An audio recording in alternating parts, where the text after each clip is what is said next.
Nos aventuriers victorieux, désormais en possession d'une dizaine de statuettes assez moches, se rendent au point de rencontre avec leur employeur, dans le petit village de Val-Tordu.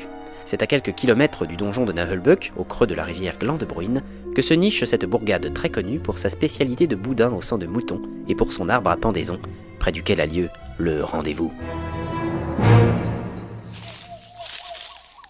Ici furent pendus 287 voleurs de boudin. Mais qu'est-ce que tu racontes? Rien, je lisais l'écriteau au pied de l'arbre. C'est lugubre. On ne plaisante pas avec les boudins par ici. Tu veux dire qu'on ne peut pas blaguer avec l'elfe? Comment? De quoi tu parles? Laisse tomber. Oh, je viens de comprendre. Comment peux-tu trahir ainsi la grâce des elfes? Ben, c'est facile, il suffit de la regarder. Si vous voulez bien faire un peu de silence... C'est bien l'arbre pendu, c'est ici qu'on a rendez-vous avec notre mystérieux commanditaire. Et avec les 8000 pièces d'or. Ah, c'est une sacrée somme. Comment allons-nous la partager? Eh bien, nous allons prendre chacun 1000 pièces d'or et... Mais il reste la part du voleur. Je doute qu'il ait la possibilité de les dépenser maintenant. Mais voilà, j'ai trouvé. Comme j'étais le meilleur ami du voleur, c'est moi qui prends sa part. Hein? Tu crois qu'on va tomber dans le panneau? Eh, Quoi, c'est vrai, on était comme ça tous les deux, on partageait tout et... Tais-toi, tu m'énerves. Bon, et quand est-ce qu'il arrive, le Lascar? Il a dit qu'en sonneront 8 fois les cloches, je vous rejoindrai à l'arbre des pendus. Il dit que Tu c'est... dis que c'est l'heure du dîner, on a compris. Nous serions bien plus à l'aise dans l'auberge, avec une bonne cruche. Mais on est déjà avec l'elfe.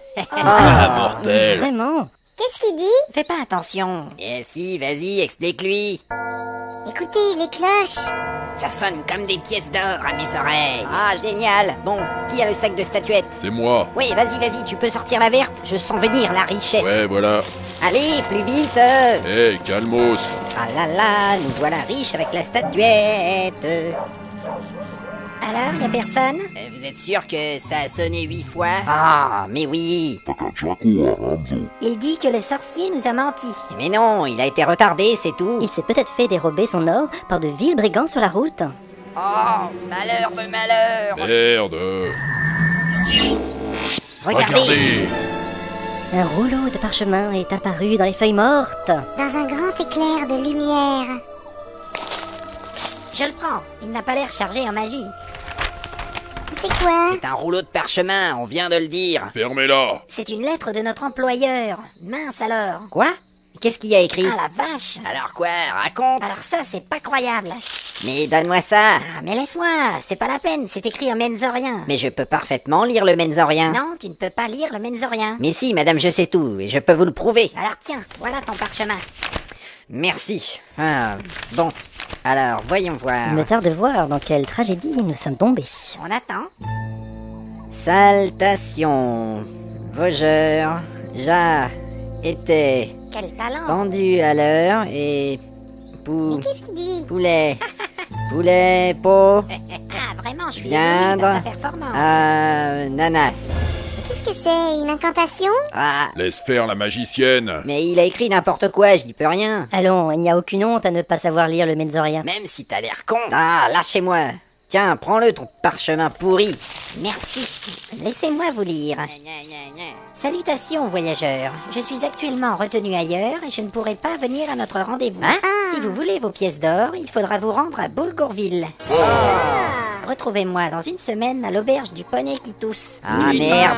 Cordialement, Gontran Théogal, mage de 12e niveau, ordonnateur de la béatitude de Swimaf, Ah, blablabla. quelle galère. C'est pas cool. Il dit qu'on l'a dans le... Là, on n'a pas trop le choix, il faut suivre ses instructions et... Hé, mais où est-ce que tu vas? Je vais à Trucville, casser la gueule à cet enfoiré. Tu sais où c'est? Non, peu importe, il est interdit d'arnaquer un nain. Par les cloches de mon tambourin, nous devrions y aller tous ensemble. Il y a toujours une chance de gagner nos pièces d'or. C'est vrai. Ça m'énerve, il faut que je frappe quelqu'un. Il faudrait déjà savoir où se trouve Boulgourville. Tireli, Tirelin, la ville n'est peut-être pas loin. J'ai trouvé qui je vais frapper. Oh non, non, non, non, non, non. J'ai un atlas de la terre de Fang avec moi. Ça m'aurait étonné aussi. Puisque vous insistez, je vais avec vous. Mais personne n'a insisté. Tant mieux. Alors, Baladar, Bottlebook, Boulgourville. Ah, Oh, quel bonheur! Voici notre cité. Alors, Boulgourville était autrefois surnommée la cité perdue. ça commence bien. Une ville de 500 habitants. Ça fait au moins 35 tavernes. Située entre le désert des plaintes et le marécage de l'éternelle agonie. Le Bien, un environnement hostile.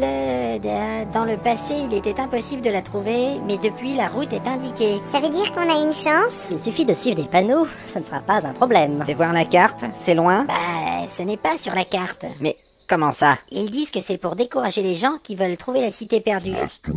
Alors, si j'ai bien compris, on indique avec des panneaux la direction d'une cité perdue qui n'est pas sur la carte car on ne veut pas qu'on la trouve. C'est tout à fait ça. C'est complètement débile. Effectivement. Mais pourquoi diable nous a-t-il donné rendez-vous là-bas? C'est un sorcier, il a l'esprit tordu. Ça veut dire quoi, ça? On peut voir la carte? Ouais, alors, le marécage est ici, et là, c'est le désert des Plaintes.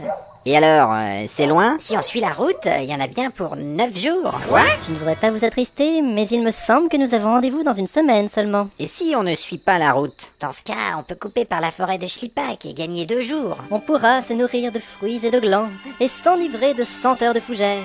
Ouais. Eh ben voilà, on n'a qu'à faire ça. Pour ce qui est des glands, j'en ai au moins trouvé un. La forêt de Schlipak? Oh non, pas la forêt. J'aime pas les arbres. Mais il me semble que c'est un peu facile. Pourquoi donc la route ne passe-t-elle pas dans la forêt? Oui, c'est vrai ça, pourquoi? Eh bien, c'est parce que l'endroit est maudit. Maudit? Tiens donc, tu sais quelque chose, toi? Je connais tout ce qui concerne la nature. Je crois qu'elle a raison. Je me rappelle maintenant qu'on a parlé de la forêt maudite de Schlipak quand j'étais en 3e année. Ah, c'est seulement des ragots, on n'a qu'à la traverser. J'ai pas peur des esprits. Ils sont pas capables de tenir une arme. En tout cas, c'est notre seule chance d'arriver à temps. Ah, vous faites chier. Et je pense que je n'aurai aucun mal à éloigner les maléfices. Il a vraiment faim, lui. Mais cette fois, il a raison. Nous devrions aller dîner. Ouais, moi je me ferais bien une grosse tourte. Hé, l'elfe, le barbare a besoin de toi.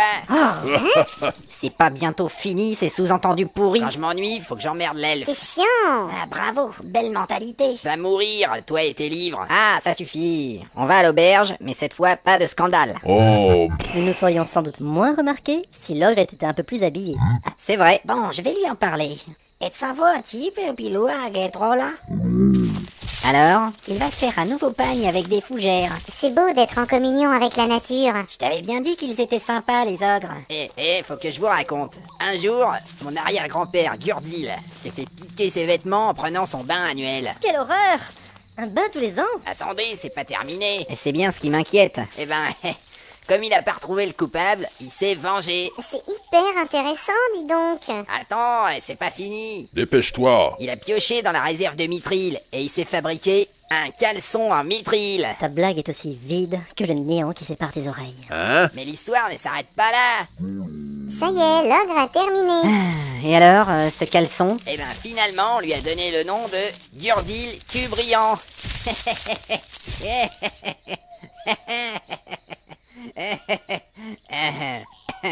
Dis-moi, c'est de l'humour nain, ça? Et ouais, cette histoire est fameuse dans toute la mine. Franchement, c'est vraiment naze. On en avait des meilleurs à l'école de magie. Mais non, c'est juste que vous manquez d'intelligence. Ah bah, puisque l'ogre est redevenu sortable, on y va. Oui, dépêchons-nous avant qu'il nous raconte une autre blague.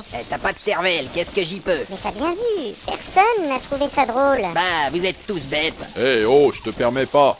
Toi, t'as des gros bras, mais t'as pas d'humour. Aïe, j'avais raison, tu vois.